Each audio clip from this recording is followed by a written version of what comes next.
From New York, Ms. Ocasio-Cortez is recognized. Thank you, Madam Chairwoman, and thank you to all of our witnesses here today. I apologize if I go quickly. We've just got 5 minutes and a lot of work to do.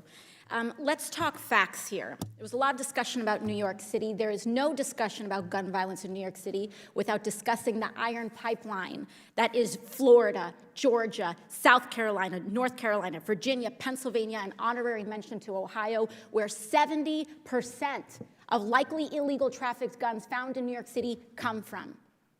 There's no discussion about gun violence in Chicago without talking about Indiana, because the violence and the mothers that we have to comfort are losing children due to the guns and the carnage and the lawlessness unleashed by those states. I move on. Every week in recent memory, we have had at least one mass shooting. Ms. Pringle, you are the president of the National Education Association. You represent teachers. Between 2009 and 2018, how many school shootings did the United States have?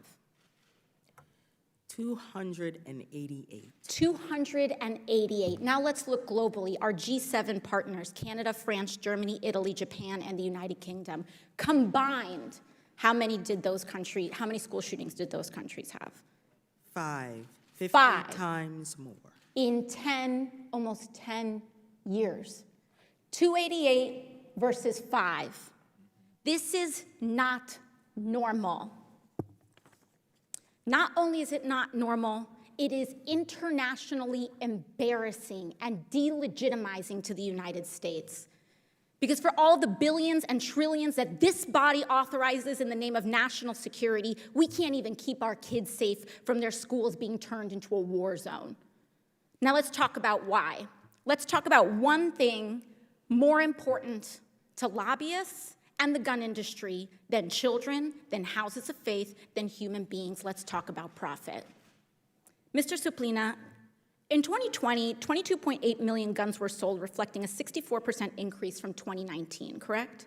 Correct. In 1 year. And across the board, gun manufacturers and ammunition companies began to see record profits. Is that right? That's correct. Now let's put that into context.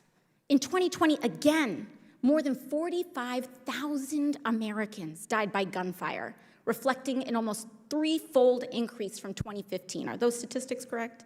That's accurate. So in your view, are you seeing a correlation between gun profits and gun deaths in the United States?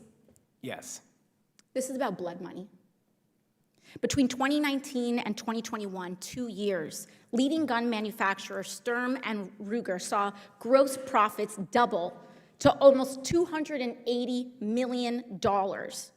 In fact, during an earnings call, their CEO called the sales boom, quote, historic, ferocious, and that the future was bright. A month after that, an AR-556 pistol murdered 10 people at a supermarket in Boulder, Colorado. Those profit margins, $280 million, go to lobbying. Is that correct? Much of that goes to lobbying, correct? Significant amounts go to lobbying, correct. And can you remind us what the gun industry is lobbying against when it deploys these lobbying resources? They are lobbying against every law that would regulate firearms, period. And can you briefly tell us how gun companies have poured extra profits directly into lobbying against gun reform? And as an advocate in this space, what have you seen? Just rattle off some of the measures that they have, just a few that they have lobbied against.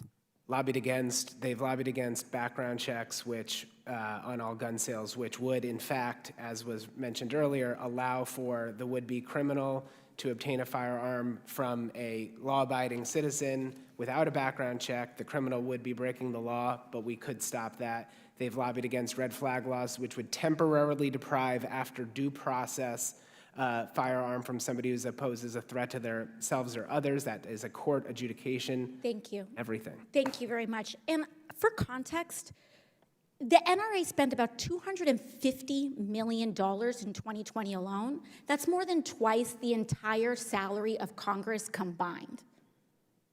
In 1 year, lobbying against gun safety laws. There's also this discussion about anything but a gun, but that these are about violent people. but yet we aren't doing anything about addressing the actual root causes of misogyny, where 2/3 of mass shootings are connected to domestic violence, or the emergence of white supremacy radicalization, mass incarceration, and poverty, and the connections between that and mass shootings in our communities. I yield my time. Thank you, Madam Chair.